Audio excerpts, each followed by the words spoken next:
Hello and welcome to Red, White, and Bi, episode 34. I'm Ash. And I'm Hannah. And as per usual... Yes, okay, let's talk about this. This keeps happening to us. It seems like when these big breaking news moments happen, we're already editing the episode we recorded. So this time in particular, we really went back and forth. Should we do a little special add-on? In the end, obviously, we decided we just didn't have the time to, but we do want to talk about it now. So the last thing that happened was the war in Iran. I was editing the episode and then war broke out. I mean, some people are saying it's not a war, but we bombed Iran. And now the assassination attempt of Donald Trump, third one, at the White House Correspondents' Dinner. I gotta say, third is a lot. Third is too many, right? It's too damn high. But it also doesn't sound right. Isn't it four? I think it's four. Is it four? Because to me, if the Iranian guy had a plan, but it didn't come to fruition, that still counts. Mm. And then there was the guy who actually shot him. And then there was the guy on the golf course. Yeah. That's already three. This is four. Yeah, so I think if you uncover a plot, even if shots weren't fired or action wasn't taken, but you uncover a plot and the person's in place with a loaded firearm, I think that counts. I think that counts too. So it's funny they called Ronald Reagan Teflon Ron. They should just start calling him Teflon Trump. That's hilarious. Teflon Ron, Teflon Don. Teflon Don. That's good. That's good. I always err on the side of alliteration, so that's why I went with Teflon Trump. Well, it's sort of like end rhyme, I guess, internal rhyme. But, okay, so at the Correspondents' Dinner, which is interesting, right? Because it's all these journalists in one spot. And even with that, you have... I couldn't believe... I know you're going to get your crazies, you're going to get your conspiracy theorists, whatever. I can't believe how many people just fully accept as fact that all this shit is fake. Yeah. And don't get me wrong, I'm not one to, trust the government or think that the government doesn't, put on pageantry and lie to us and try to manipulate perception. I totally think they do, no, both sides. Mm-hmm. But to say that these attempts are fake, I think is showing the state of critical thinking and media consumption in America. People are just swallowing whatever is handed to them. Yeah. And it's less integrity than ever. And I gotta admit, as somebody who did not vote for Donald Trump the first time, somebody who was really disappointed each time he got a nomination, when he initially got shot in July... Was that the ear one? Yeah. Yeah. I was shook that day. I was too. I remember I was at work and I heard the news and I considered leaving. It was a Saturday and I was like, if this is it, I'm not having shit go down, martial law, whatever, away from my family. I really thought about it for a second. Do I have to be here? Should I be leaving? Well, and it's when somebody is taking a shot at a presidential candidate, I was scared about what it would mean if, somebody actually hurt the guy, because it's I don't like Trump, but he was definitely a devil I knew. Mm-hmm. What happens if they kill the guy who has a nomination? Yeah, because it was hard to imagine, would they do what the DNC did and just, anoint the VP? Vance. Yeah, that would have been a joke. Can you imagine a Vance-Harris showdown, the slop? Yeah, and if Vance had been the president, it's my opinion that we would have had just two far-left parties. And that is a terrifying thought to me. So, yeah, to Hannah's point, not only did you hear people saying, right out the gate, false flag, or that it was fake. And I'm sorry, rue the day that a layperson learned the term false flag. That is all you fucking hear anymore. Mm-hmm. And, yeah, it's gotten watered down and misused, and pretty sick of it. But I know people who threw away the line that they wished back in, that July 1st attempt that he'd been a better shot. Mm-hmm. I know people who said that. And I thought, Like, I hated Joe Biden, I hated Obama, but I never, like, said openly that I hoped somebody killed them. Yeah, there were moments, and I'm about to say more than I've ever said outside, the house, hushed tones. There were moments where it was like, would we be better off as a country in a different situation? Read that how you will. And there were a lot of times when I felt like maybe we would as a country benefit from like things changing up a little bit, but to openly speak that, to openly wish someone harm, to openly wish for the murder of someone, I'm gonna go back for a second. Do you remember when was it Osama bin Laden was killed? Yeah. We were like in high school, right? That was Saddam was killed when we were in high school. I can't remember. I know that they got bin Laden during the Obama administration, so we must have been in college. I remember I was living at home. Okay. Whichever one it was. But I remember people like posting video and photos of like his corpse, his mutilated body, his bloated face. I remember seeing things I really never wanted to see. And the celebrations in the streets and stuff like that. And even though he was like a mortal enemy of our way of life, our culture, our country, I thought to myself, like, I hope I'm never that person. Like, even him, even like as evil a person as that, like, death isn't to be like taken that lightly. I don't feel like you can be happy that the world is rid of a bad person, but to celebrate like that, to make it into like a joke or a festival or like parades, like I don't find any merit in that. I don't respect anybody who behaves that way. I watched Saddam get hanged, and I was in high school at the time, and I really regretted watching somebody die. Yeah. Because I thought at the time, like, the guy's an enemy, like you said, but I didn't. My stomach, like, sank, and I felt sick. It's still a human life, and like I wasn't old enough to remember or to understand like the gravity of what was happening, but like when Ted Bundy was put to death, or when Jeffrey Dahmer got murdered in prison, like I'm not shedding any tears for these assholes, right? Like the world is well rid of them, but like have some respect for the gravity of the situation. And some respect for the victims who don't get to come back no matter how these people are punished. It's the closing of a very sad book. Well, and I think people never take enough time to think about the implication of things like Osama bin Laden. I was glad that they got him and that he was dead. But I also thought you have a bunch of other people that are plotting to do the same types of things that he did. The situation in the Middle East is too complicated.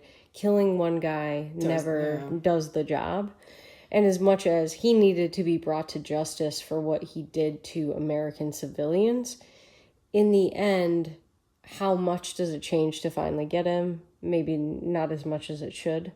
And additionally, like we saw Gaddafi probably dragged through the streets. We, obviously you have bin Laden himself, but then like was it Saddam's sons maybe?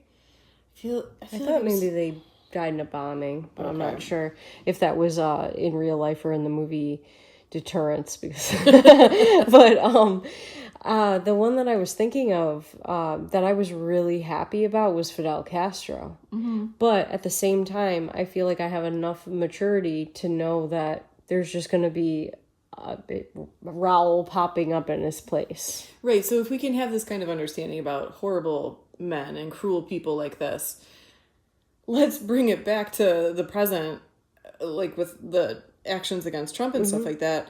Even if all you care about is that Trump is an evil person and you think he's an enemy of democracy and you think MAGA is just like, the Antichrist or whatever, think about for a second what it would mean if somebody killed Trump. Yeah. Do you really want J.D. Vance in charge of this country? That's the only thing I can think of on the Republican side that would be worse than Trump. And that's how I felt about if anything happened to Joe Biden. That's how I felt too. Like, I hope this old pants-shitting senile fool, I hope he lives long enough to keep Kamala out of the Oval Office. It would be worse. I'll take Jill holding Joe's strings any day. And that's how it feels with a lot of these governments having like puppet masters. Mm-hmm. It's like these people could get hurt, they could get killed, they could get replaced because they're not even really in charge. Mm-hmm. And that's how it felt with Biden too. Yeah. Like whoever was running that White House, it was not him. And the only thing I could imagine that was worse is the cackling fool that was Harris. Yeah. And it's like, if she had puppet masters, what would she accidentally say? And then who replaces her? And it was just like a terrifying mess. Yeah, it was a really weird thought. So like, even if you think that we're being like on a moral high horse about this or whatever, if you hate Trump, just think about how this process goes. Mm-hmm. A successful assassination attempt is not the end of your story. It's not the end of your hate. And in fact, it might be a worse situation that you create by, taking somebody out. That's just ridiculous. But, regular people I was encountering and like overhearing conversations during my day fully believe it was faked. And I don't know. It just blows my mind. I do think that the government is shady like that, but but come on. And I felt really relieved that right now my job, barring like a few things here and there, is mostly solitary from my coworkers. Mm-hmm. Like I spend a lot of time in the car by myself, mm-hmm. and I was really grateful that I didn't have to listen to anybody. Yeah. Because it's just like, I don't really want to hear people today. That's how it felt. Yeah, I think for, 99% of my coworkers did keep it locked down, which I appreciated the professionalism. Mm-hmm. It's just like, people are going to think whatever they're going to think about it. We don't need to talk about it at work. But... Yeah. And then it's funny too, a couple days ago, I don't know if you've seen the video, Hannah, where they had a dog that approached the shooter shortly before he ran through the metal detectors. Oh. And the dog knew something wasn't right with the guy. Yeah. And he wouldn't leave him alone. I wonder if he smelled adrenaline or something like that. Sweat. Gunpowder, whatever he was supposed to smell, the dog knew something was up, and he was pulling, and like that motion where they're jumping at the person. Yeah. And the guy, the police officer, just pulled him away. And as soon as he pulled the dog away, he ran past the dog. Yeah. And it's just like the funniest thing that came to my mind watching the video is you had people shooting everything, and I thought, dude, all you had to do was let go of the leash. Like, he would have chased him down. It was all he wanted. So sweet. What a good boy. He was born for this moment, and you took it from him. He's got no bias. He's got no, worries about perception or political correctness, or... He doesn't care. He just knows the game is to sniff it out, and he found it, and he's excited. Yeah, and he doesn't give a shit that you made a brake that was not needed for a wheelchair, Mr. Engineer. Yeah, let's talk about this loser for a second. Of course, he's an engineer, so he thinks he's the smartest guy in any room. And his manifesto was like a page of nonsense and bullshit. I feel like the term manifesto is such flattery in this case. We read the thing. It's like 1,000 words. So we read it, in 5 minutes. Yeah. And it just, it was barely coherent. Of course you're an engineer. You can't write and you can't use the English language proficiently, even though you're native born. And, you're not saying anything. You wrote a couple paragraphs and declared it a manifesto and failed in every way. And now you're going to get probably 20 years for being an absolute dumbass. Wasn't he a teacher, though, too? He worked part-time, and my thought was he was probably failing as an engineer.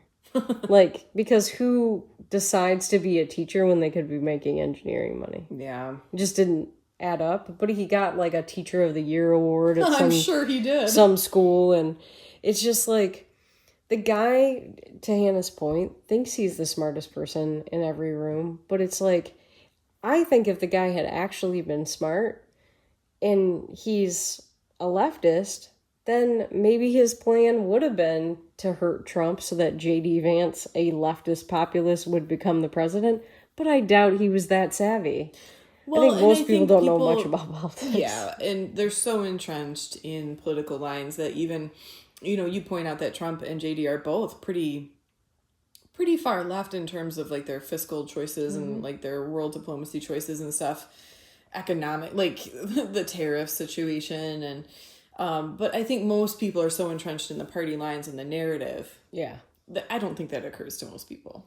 Yeah, and I think if you are somebody who thinks hurting any one person will solve all the world's problems, you're an idiot. Yeah, You're a oversimplified simplistic child. fool. Yeah. And it's just like, I'm sure there are plenty of people on the right who think that about like George Soros. The guy is 112 years old. His son is going to take it over as soon as he's done. Yeah. So it's like, what do you think is going to happen? And if you did something to his son, you think Uma Abedin, who's married to him, wouldn't just pick that up and run with it? Yeah. It doesn't stop. It's just so silly. And anyway, I'm glad that no one was hurt. I don't like seeing Melania scared like that. She looked upset, and I don't know if I'll ever watch that Melania movie or not, but I think she's a gloriously statuesque, fashionable woman, and I don't really need to know much about her apart from that. Like, she's not running the country. I think she's lovely. Yeah, I love her. Don't scare her. Yeah, that really, like, and the thing is, it's like, who knows what their marriage is like behind closed doors, but if you care enough about your husband that you don't want him harmed and he's already been shot, and then you hear gunshots, and then Erica Kirk was there and left crying. That really got to me, to find out that she was there and she got that upset. Like, honey, you don't need to do this to yourself anymore. No. Like, just have a peaceful life. It's okay. I think that's what Charlie would have wanted for her. Yeah, and then for her, like, to be walking out and she just said in a very real sob, I just want to go home. Oh, poor baby. It just, like, the trauma must have been so raw, and that I can't imagine being in that position. And then to the people who were saying that it was all fake, there were so many journalists there. You don't think one journalist on the left, if it was fake, would be reporting that? Did you see that guy who was just eating his salad through the whole thing? He's just like 1,000 years old. He probably couldn't hear a damn thing. He's like, damn it, I came for like a Michelin star dinner and I'm gonna eat it. Yeah, it's like, this is just the first course. And then, of course, you have to have Jimmy Kimmel talk about how Melania is glowing like a impending widow, or whatever he said. Like, expectant widow. Just like... Jimmy Kimmel's never been funny, and he never will be, and, you know, his death rattle doesn't faze me much. Yeah, and it's funny because I was listening to Kennedy's podcast, and she and Jimmy Fallon talked about how, just don't give this guy any oxygen, because the controversy is what's keeping his show alive. Jimmy Kimmel? Yeah, just don't talk about how he's gross. Don't talk about him at all, because nobody's watching him. I think even when I was on the left, there is no functional difference for me between Jimmy Kimmel and who's Fallon? Jimmy Fallon. Jimmy Fallon. They're the same person, and they're both not funny. And even when I was leftist, I was, this is before you, Ash, I was dating somebody who was really into one of them. I still don't remember who. That's and it was great. just like, he's not funny, dude. He's not funny. It's like watching Trevor Noah on the Daily Show instead of Jon Stewart, or really, like, now Stephen Colbert just lectures people all day. It's like, you guys he did used to be funny, and I think that Jon Stewart was hilarious. I think that what ruined Stephen Colbert was when he was pretending to be a Republican, like he was a satirical Republican, he would make fun of both sides equally. And then he just started lecturing people and not doing comedy anymore. I don't even care if he was balanced in his, like, picking on sides. If he wanted to pick on Republicans 100%, I think I would have been okay with that. But you're right, it was, like, funny because he was, like, a character and he was clever and witty. But then when he's not a character anymore, it's like, why should I listen to you? Like, what are you doing that's different from anybody else? Well, and that's the thing about, like, South Park or Family Guy. It's like, to be really funny, you should be an equal opportunity offender.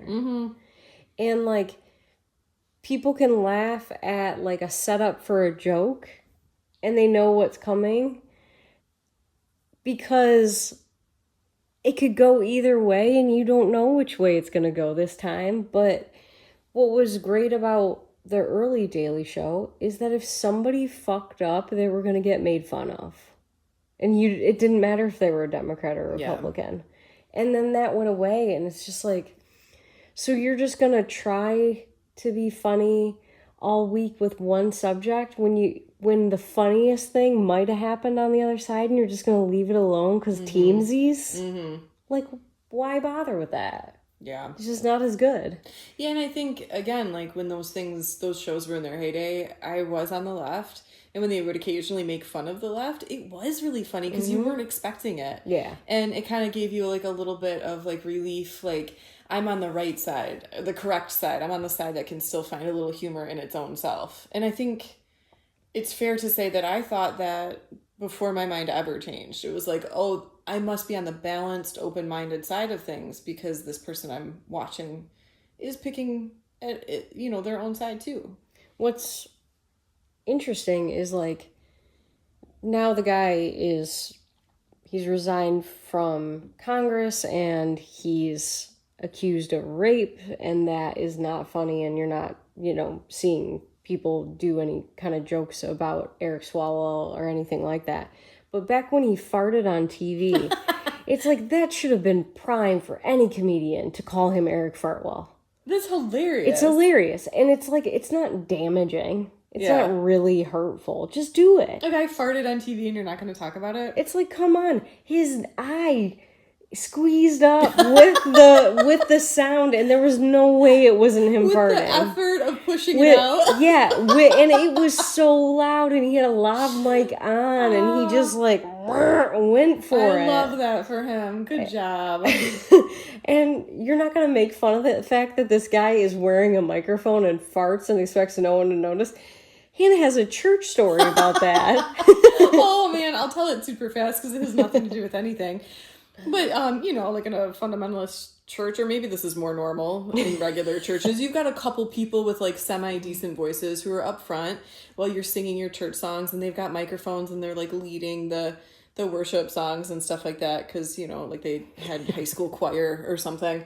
But there was a moment where one of the ladies that was up there, the pastor, whoever was praying, and it was like in between songs, so the singers are up there and they've got their heads bowed and the pastor's like preaching or praying, and it's all like a very like spiritual, emotional moment, and she's got her hands behind her back, and in her hand she's holding the microphone, and so the microphone is poised right above her butt crack, and there in the spiritual fervor of whatever was happening, she farted into the microphone that she holds up on her mouth. Whoa. And my sister and I looked at each other, and I think I died a little bit trying to keep in the laughter and the tears. Everybody heard it. Everybody pretended like they didn't, and we're crying silently trying to hold this in. But yeah, like, okay, so take that story and escalate it to national politics. It's spirit moved hilarious. Them. You can't deny, the humor in a moment like that. And to me, like, I'm someone who believes in God. I think God was trying to say, pay attention to this asshole. There's something going on. He's a liar. He's trying to say he didn't fart, and you all know he did. It was just a little gift to everybody that his name was Swalwell and he farted. Eric Fartwell. Ugh, I'm glad he's over. Who is not over? Marco Rubio. Marco Rubio is just launching his rising star, and it's pretty cool to watch it rise. So I just saw... There's a boner joke in there somewhere. I just saw that he's up 19 points from 6 months ago in presidential polling, and J.D. Vance is down 15 points, and that seems like a pretty stark rise and fall there. But we are going to have to talk about his DJing. Yes.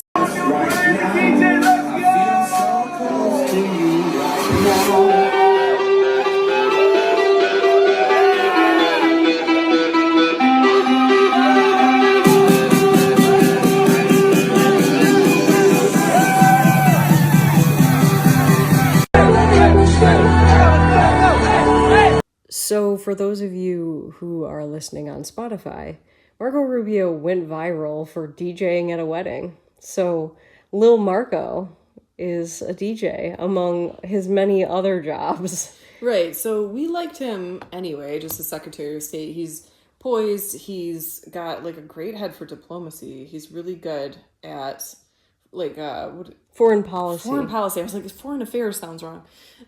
So yeah, he's sharp. He's doing good work anyway. We like him. And now he's a DJ. And it was hilarious because, like, if you saw that video, he just looks like he came straight from Congress and is wearing his work clothes and is just, like, DJing a family member's wedding, which is, like, hilarious and cool. People are having tons of fun. You can tell that they love that he's up there. And what's funny about Marco is that, like, he's one of the people I gave money in 2016 to try to stop Donald Trump. And I thought every presidential debate he won, like, handily, because he's well-spoken, and also, to Hannah's point, he has a better foreign policy head than I think anybody, especially his age, that's working in politics. Yeah, and let's talk about his age for a second. So here's a Gen X person who's actually doing something to make the world better instead of, like, complaining about how good they are.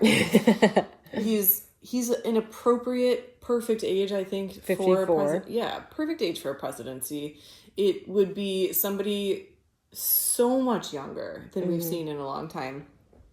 And I don't know. I just think you said it really well. I guess there was a quote where somebody was talking about him and saying, like, it feels like there's an adult in the room again. Yeah. Like, he's poised and professional. He's actually the best for the job by merit and not by, like, influencer type shit or, like, reality shows like Trump or whatever you want to say. He's got a resume. He's got skills. He's young. He's relatable. He's poised. I feel, like, comforted by the fact that we could have somebody that legitimate actually running for the presidency. Yeah, and I feel like he's a little geekier than, say, Ronald Reagan, but in a way that makes me feel better about things, actually.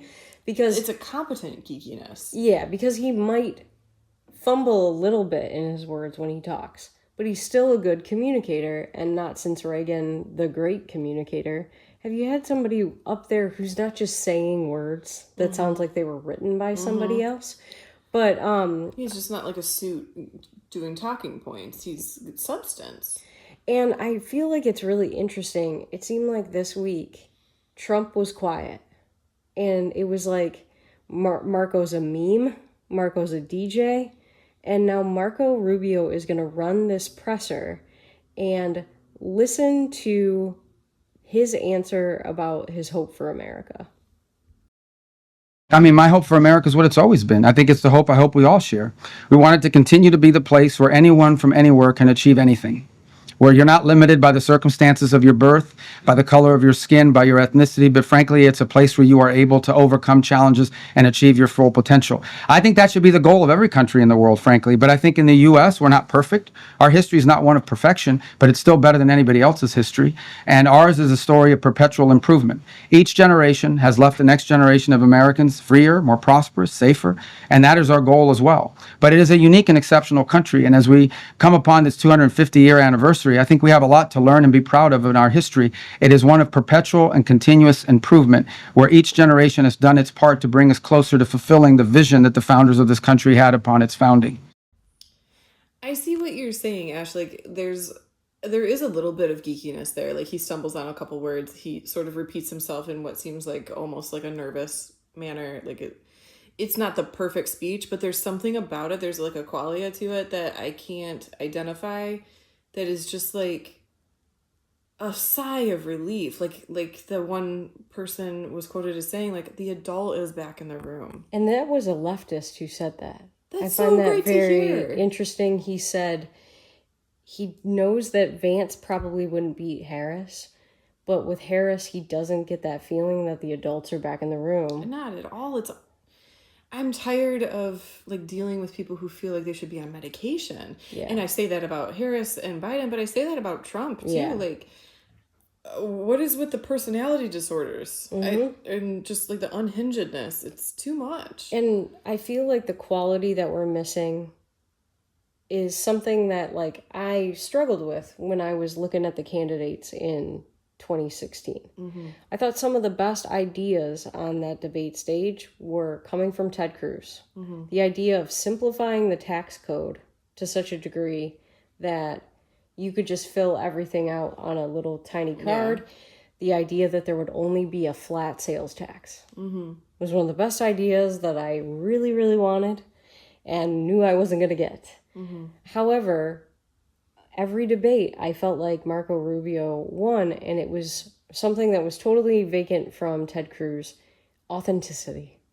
He seems very authentic. He seems like I said, like, despite a little bit of like roughness around the edges or a little bit of geeky nervousness or whatever, like he's saying what he believes and not what somebody wrote for him. And he's not like putting on a show like, oh, it's the greatest country. Never been a country like our country. Never will be. Yeah, and I had a professor in college who she played a clip of Ronald Reagan acting very poorly in a movie. And I couldn't tell you which one it is, but he was in a bunch of old war movies and he'd lost his legs in it and he was screaming like, "Where's the rest of me? Where's the rest of me?" And it was terrible. It was terrible acting. And then she played a clip where he was giving a speech about the promise of America. And she said, Ronald Reagan was a bad actor, but you felt safe because Ronald Reagan loved this country. And she was on the left. But she said it was something that she felt like was missing from presidents since him. And I think W loved the country, and I think you felt it even though he was a goober. Yeah. But I feel like Marco Rubio, he's probably smarter than Ronald Reagan. He might not be as charismatic, but I feel like he blends the love of the country, know-how, and he can still communicate even if it's not perfect. It was kind of funny that he was saying that about America not being necessarily perfect, but still better than anything else. And that's what I'm seeing for 2028. Yeah, and like I think he's got his own charisma. Like maybe he's not as polished as Reagan or as good of a communicator, but like there is something about him that's his own brand that, like you said, like makes you feel safe and makes you feel good. And listen, I'm not above like criticizing our country. I think if you love our country, you should be looking for ways to improve it, and that includes like criticism. Like, I love our country and it could be better in this way. I don't think that like this MAGA brand of like America's the greatest country there ever was and ever will be, and there's no room for criticism and we're going to make it amazing. Like, I don't appreciate that. I don't respect that. But also the other side of that coin, I don't appreciate or respect the view that it is all bad and that it's shameful and we should be apologizing to the world at large and everyone in our nation. Like, that's also not love for your country. Yeah. That's not critical, thoughtful, intellectual review of what's going on. Yeah, and it's funny that Marco Rubio was pointing out that, you know, we're not perfect, because there was a quote from Bill Maher back when he was still a Libertarian. He would say, the United States is the worst country in the world, except for all the others. And it's like, I don't really think we're like a bad country. I think the biggest problem we have is that we need to get the government out of everything because they're too big and it's too much. But I feel like what America is built on and the promise of America is as close to perfection as a country has got, even if it had its flaws. Hannah and I just watched a terrible movie. Ooh, 1776, a musical. Ben Shapiro. Shame on you, Ben Shapiro. I have words for you, Ben Shapiro. Like, I respect that you like it and that it's your favorite movie and your childhood nostalgia, whatever. It's almost unwatchable. Yeah, it was terrible. That said, you think about the decisions that were made, some of the things that people were up against when they were trying to like knock out slavery, when they were trying to take on the biggest empire in the world, and basically the compromises that probably had to be made, or at least they felt had to be made in order to make the country at all. And I don't know that I would have made all the same decisions that they made at all, but I think it's possible that everybody was doing their The best, best they could. the best they could. Well, and there's that line, I don't know if he actually said this or not, but in the movie, in the musical, there's a line from Ben Franklin where he was like, who are we? Like history, John Adams says, like, history's going to look back and look down on us for these decisions. And Ben's like, well, maybe. He goes, but who are we? We're not demigods. We're men. We're human. Yeah. Like, we're just doing the best we can. Yeah. And I think it's possible that they did. You know, like, I mean, who am I to judge Benjamin Franklin and John Adams? Like, could they have done better? Probably. Could I have done better? I doubt it. Like, I think they did an admirable job, and yeah, it is what it is. Let's talk about, like, if we get our wish, if it's going the way we think it's going, like, who should Rubio pick for his running mate? What do you think he needs as a partner? well, I really need to know whether it's true. Somebody on X said, and I guess this kind of makes sense, that two Floridians can't run together. I could at least see it as, like, you're not securing two states. Like, Yeah. you'll get the state that each candidate comes from, so you should pick two different ones. So I think, like, a winning ticket, if that wasn't the case, would be Rubio DeSantis. Because you get the MAGA people who actually like Rubio, which is, I think, almost all of them. Yeah. And then you get Florida. You know, like, people love DeSantis in Florida. He just kicked CARE, which is a terrorist organization, out of the state and kept them from getting funding. Oh, yeah, CAIR, right? Yep. And he doesn't put up with any shit. And he's one of those people that, like Rubio, I think he might get frustrated in a presser and just, like, fumble on his words a little bit. But at the same time, he has a quality like, hey, I'm not going to let you bully me. Like, I see what you're doing, and fuck you, no. Yeah. Like, I'm in control of this presser, not you. And it's a kind of backbone that both he and Marco have, where they have a way of making the person eat their words. Yeah.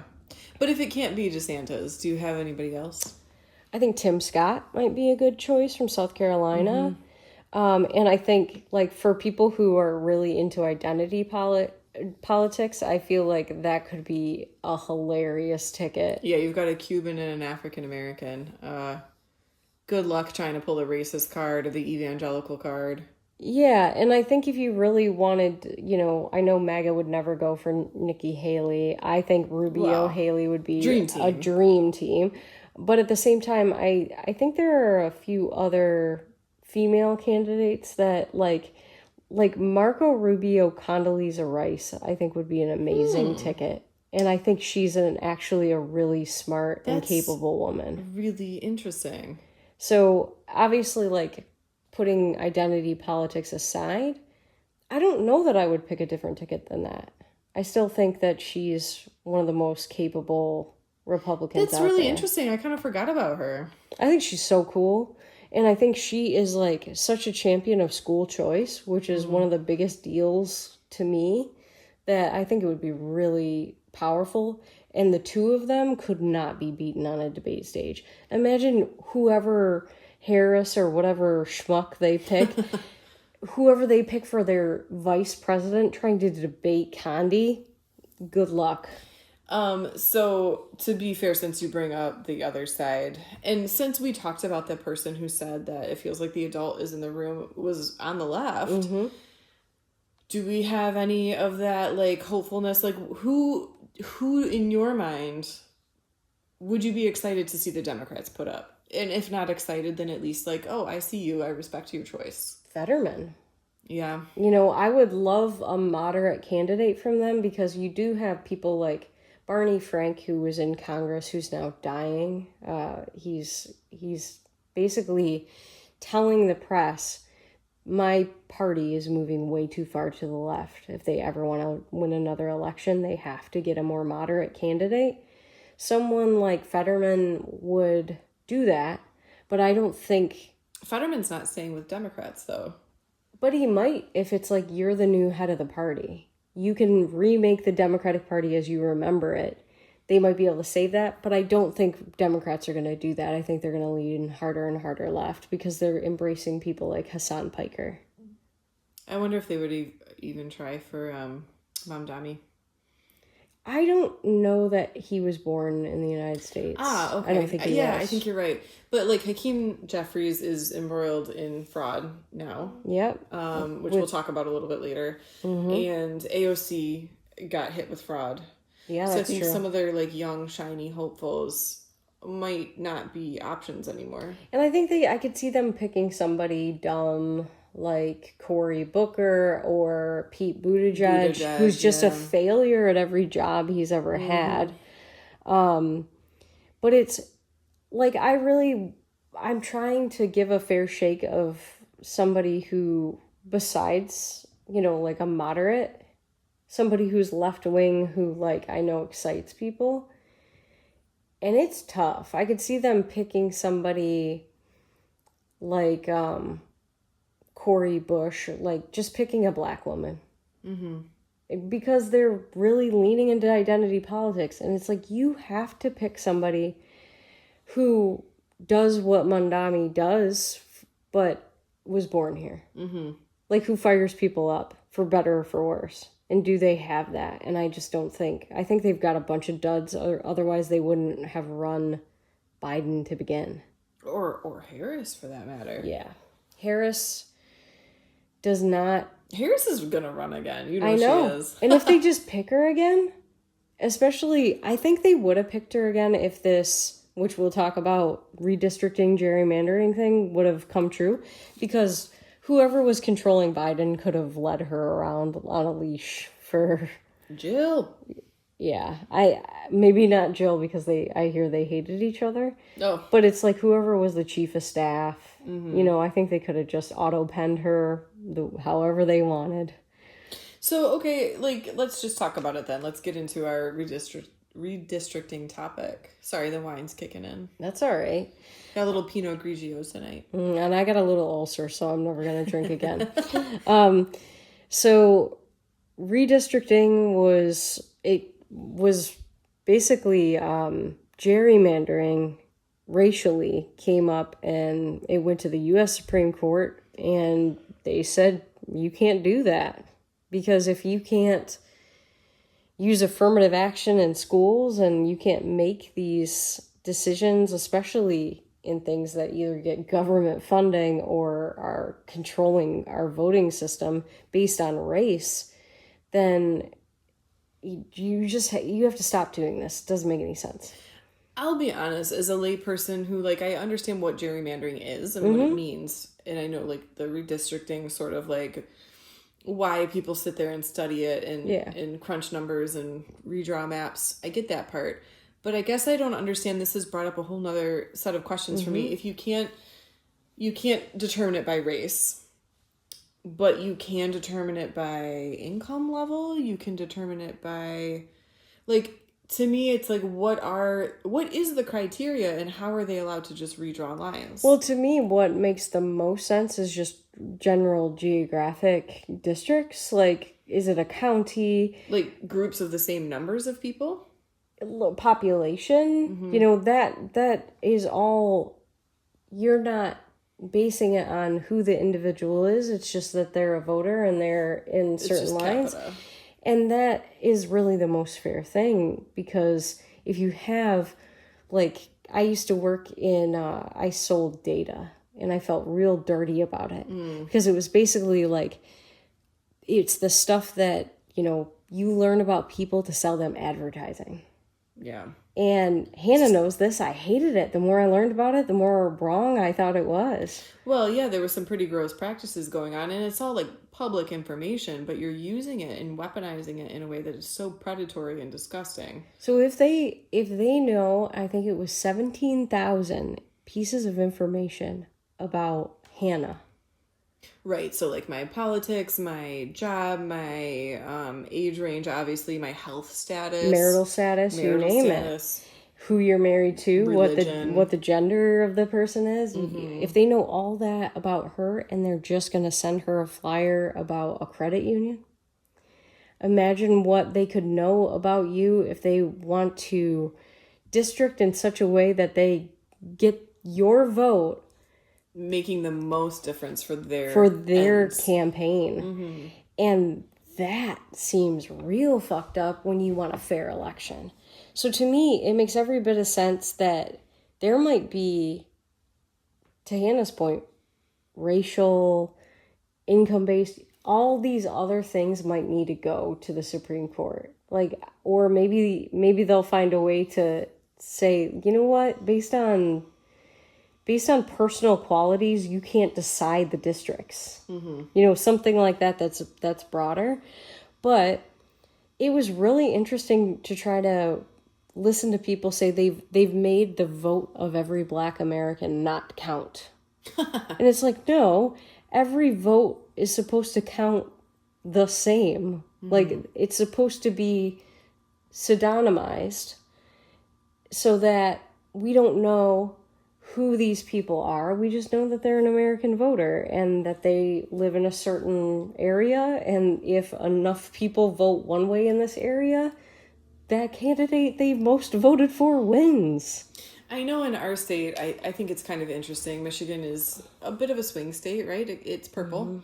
So, you know, anyone listening, you can picture our lovely state like a mitten, like a hand. And you've got most of the population crammed down into the southeast corner. And then everything else outside of that is generally more spread out and rural. So you get this high concentration, Wayne County, especially. Wayne County as a rule, which includes like Detroit and Dearborn, actually, is like as blue gets. Which I think Michigan is a good example state in this way. You get like your big metropolis downtowns, and they're typically blue.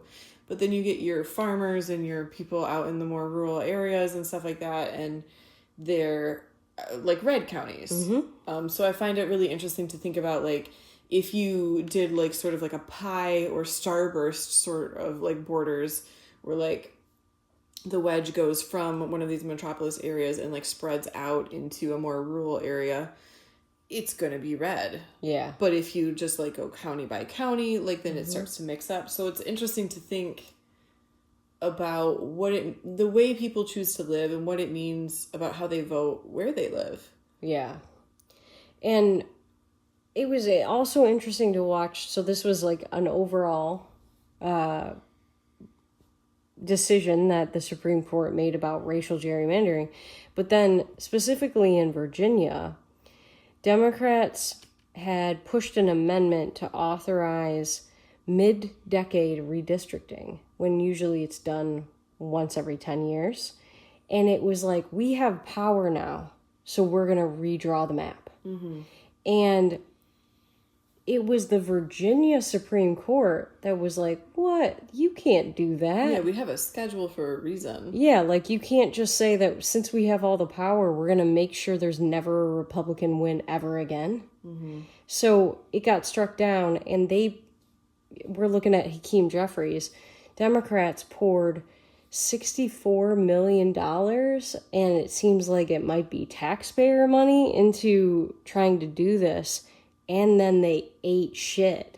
So the idea that they can just choose to spend so much money on a legally ineligible topic, ineligible pursuit, yeah, is really fucked up. It really is. And like, there's no checks and balances in that decision-making process. And if that's true, that was fraud. So to Hannah's point, like if they looked at this guy and they thought, oh, his name's Hakeem and doesn't mind that he looks like, you know, store brand zombie Obama, we'll just push him up there even though he's not nearly as articulate as even Obama, and we'll just put him up there. Well, now he might have a big mess that he's going to have to deal with that will disqualify him, one would hope, if he did that. And then at the same time, you look at Oregon, and there are 800,000 people on the voter rolls that weren't supposed to be that. And it was the Constitution Party that sued to get that off of there. And we looked it up. 800,000 votes is between 20 and 25% of their population. It is a huge proportion of votes cast in that state. So imagine if you are trying to win that state, and this is Oregon. You would think that they wouldn't have to steal votes out there, but what if we've always been wrong? Well, yeah, what if we have always been wrong? We have this reputation of them as being like just a foregone conclusion. But what if there always been like Portland is where the crazies are because it's the big city? Like, what if that was like... Let's be fair and say where the Democrats are. Like, well, I was going to say, like, if Wayne County took bath salts or something. And instead they had sit-ins and tried to grow gardens and couldn't even pull that off. What if the only reason that the whole state was actually won was because there was this smattering of fake votes? Yeah. And I mean, it's a really legitimate question at this point. Like, we don't know what it looks like without 20% of the votes being rightfully taken away. so basically, like... And what happened? Like, okay, you have these fraudulent voters on the roll. That's only part, like, actually a very small part of the problem. The bigger part of the problem is somebody casting or counting votes in the names of these people who shouldn't even be on the roster. Because doesn't it just make it that much easier to do that? Yeah, and it's like somebody, if these numbers are a problem for the reason we think they are, somebody is red-handedly, deliberately, actively cheating democracy. And what Or at scares least me... our process of voting. You know, I know that we're a republic, but... Well, and what scares me about that is, well, and to Hannah's point, isn't it ironic that it's always the quote-unquote Democrat Party that always has an issue with fair voting? And they claim they want pure democracy, but why is they're it... not practicing it. Yeah. If they're cheating like that. Yeah, we just heard something on Survivor because we're in a Survivor betting pool where one of the ladies said someone was living at 500 of Hypocrisy Hill, and I feel like the Democrats sometimes dwell in 500 Hypocrisy Hill. For sure. Like, I don't know that I'm remembering this accurately or not, but I feel like I had heard, at least at one point, if it was a true democracy, like every vote counts kind of like system and no electoral college, am I correct in this? It would be overwhelmingly Republican anyway, right? Well, or is it just that that's the way the map makes it look?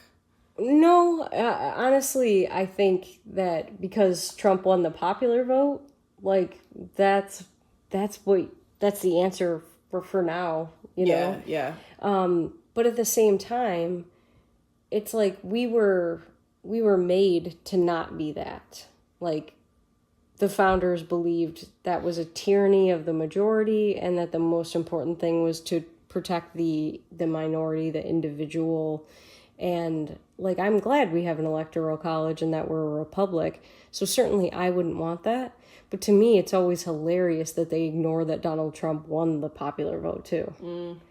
And then it's just so ironic that as soon as somebody wants to clean up voter rolls, you get pushback from Democrats about that.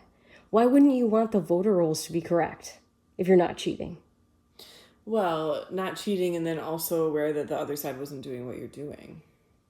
Yeah. Like, how do you know that cleaning up the voter rolls wouldn't improve your chances? How do you know that for certain? You know something.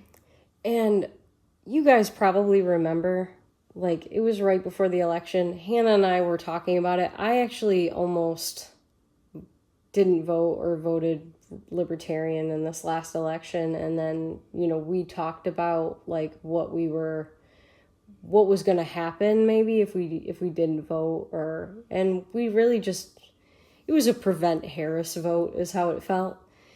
So we're coming up to this. We're two women married to each other. And there was this whole discussion about, like, vote by mail or get, you know, your husband doesn't have to know what you do in the booth. So don't vote for Donald Trump. We were on a road trip out to wine country in Michigan. Has a really great, like, wine country area in the north. And at a rest stop in rural ass Michigan, I went to the bathroom at a rest stop, and in the stall there was like a Post-it note style thing that somebody had left in there that said, it's okay, your husband doesn't have to know that you voted for Harris. And I ripped it up and I went to the bathroom on it. But it's just like, A, I don't have a fucking husband. And B, like, you think somebody tells me how to vote? Fuck you. You think anyone tells me how to fucking vote? To me, it was just so insulting to say to women who are Republican or women who just are going to vote for Trump, whatever they believe, that they can't be doing that just because they want to.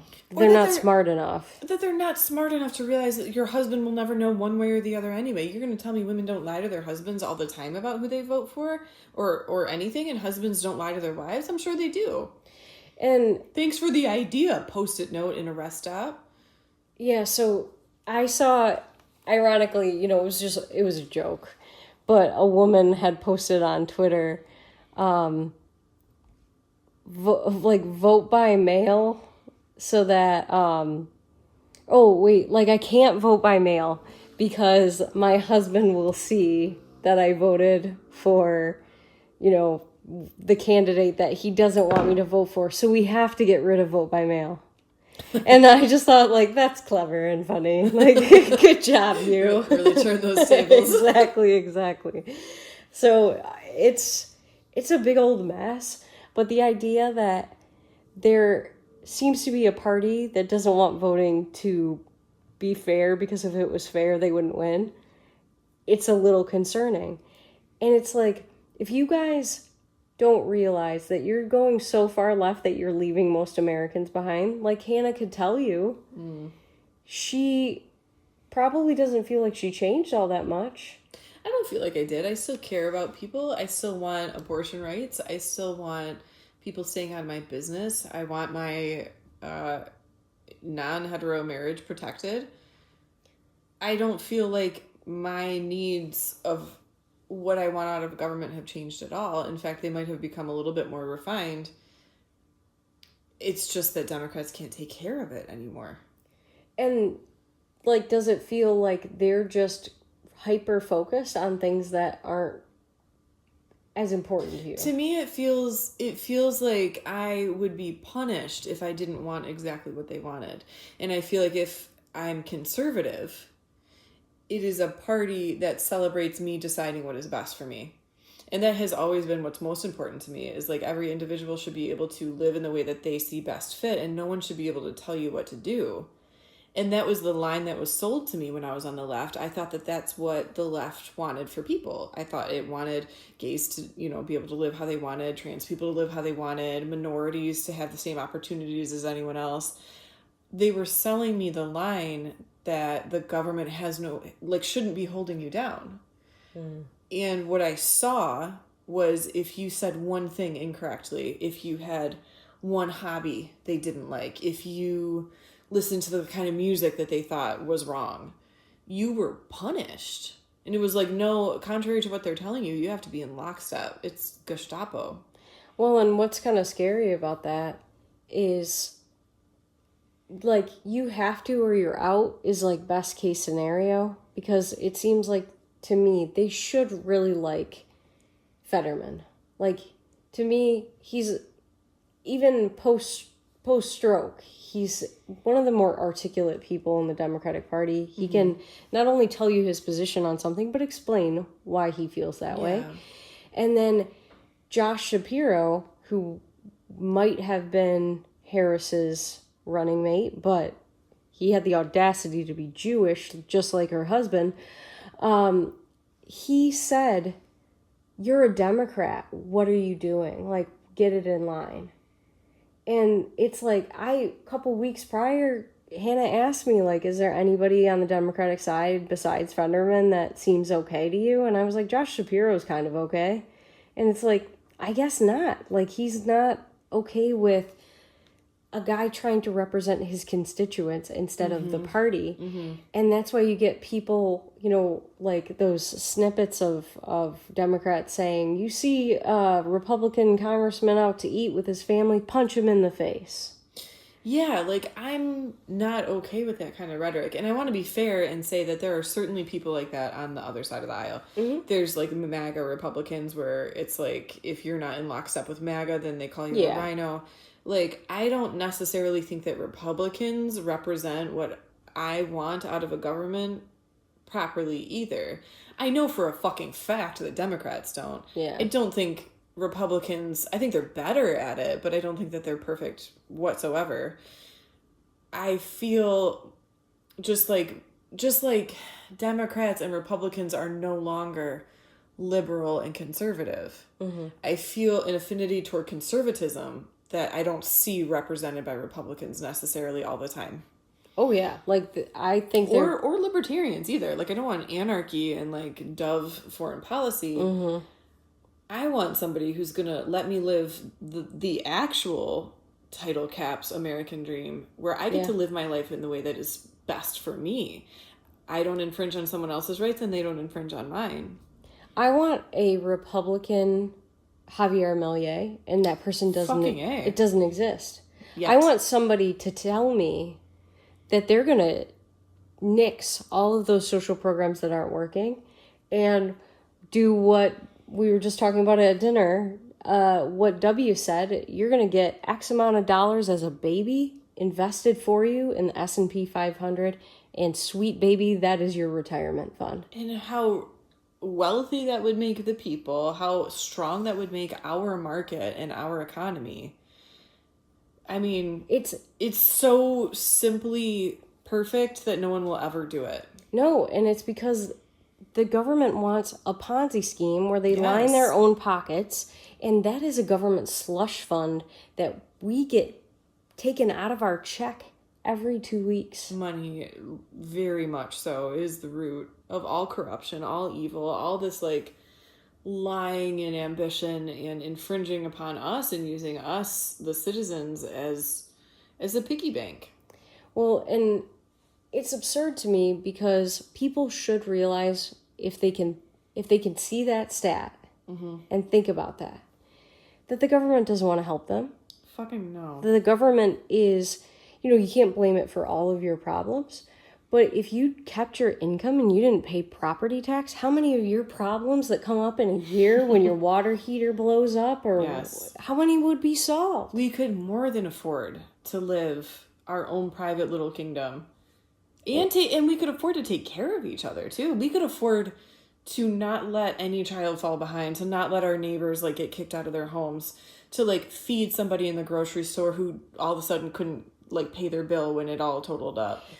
Yeah. We could do that for each other. No one has to look out for us. We look out for each other.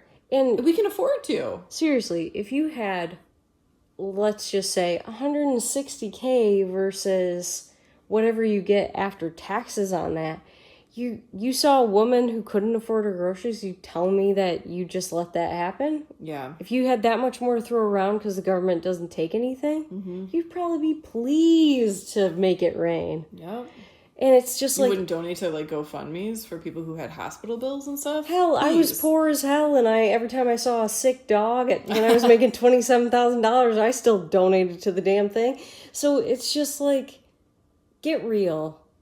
And they are making everything complicated. They try to pull the wool over our eyes. They tell us about UFOs instead of the Epstein files. Yeah, for fuck's sake. Like you name it. And I swear, Hannah, if I wasn't hell-bent on being a little old lady and enjoying retirement with you, it'd be my goal to be a wackadoo Republican candidate just to point out how stupid everybody else is and what they're doing to us. I would run for president just to make their lives hell. I'd love to see you do that, baby.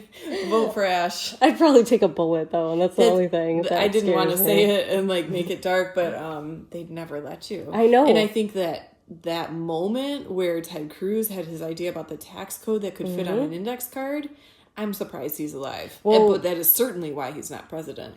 Well, and honestly, think about all the money that takes away from all these fat cats who don't want to let go of their power and their influence and their money. And I don't know if this is true, because this is just rumor, but people said that he was directly threatened by the Muslim Brotherhood, and that his daughter, she had a suicide attempt, and it was like people hanging outside their house and paranoia that drove her to do that, Ted Cruz's daughter.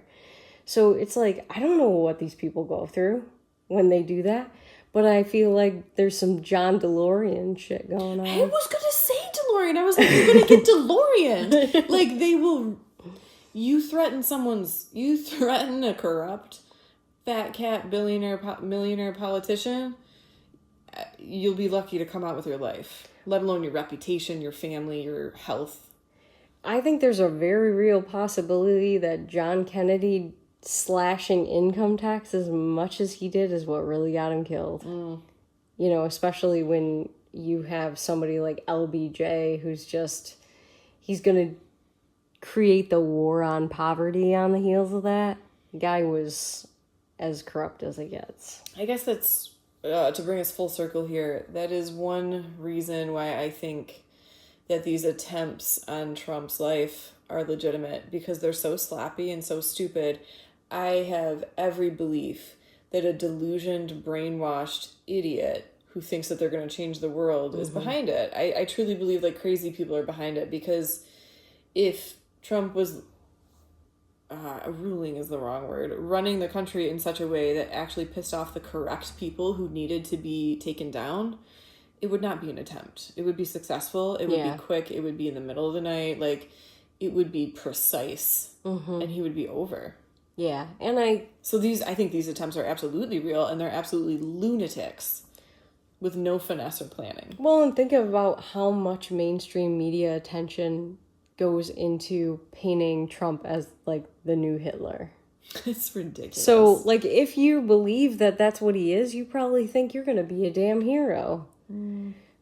Anyway, thank you for listening. I know this is, we took a few weeks off. It was a while, but a lot happened. Yeah. And I'm glad that we got to talk about some of the weird wackadoo things that are happening, and also DJ Rubio. DJ Rubio for life. You think he would do our wedding if we did like a 5-year celebration or something? I think it's possible. He seems a little light in the loafers himself. He might come and dance. He's adorable. Yeah, and I don't care what his preferences are. No, me neither. Me neither. As long as his wife is okay with it. Yeah, as long as she's in on the plan, right? Exactly. I feel like they seem like a nice family, and I'm down to have... I'm telling you, there are a few... As a people, I'm not a collectivist, but if I had to be a collectivist and I had to pick a people that I love, Cuban Americans, I think, are some of the best, most hardworking and wonderful people we have in this country. And I'd love to see him succeed and be the first Spanish-speaking president. It's just, it's really nice to see somebody who is the right age, has the right level of like finesse and skill and like aptitude for the job. It's too early, right? Like, a lot can happen in 2 years, but it feels good to feel good about somebody again. It's been a long time since I've been excited to cast a vote. If he gets the nomination, if it all ends up going this way, I'll be excited to vote for him. And I really want to see President Rubio smoking a cigar in Havana after he's taken Cuba and liberated it. That's all I want. Viva Rubio. Viva la Revolucion Rubio. All right, guys. Thanks so much for joining us. We'll catch you probably in 2 weeks. All right. And, we're editing this and posting it this weekend. So by the time this comes out, happy Mother's Day to all the moms. Hope it was a nice weekend for you. Happy Mother's Day. And hopefully while I'm editing this, we will liberate Iran. Yeah, hopefully that's the story we missed this time around. All right. Bye, guys. Bye.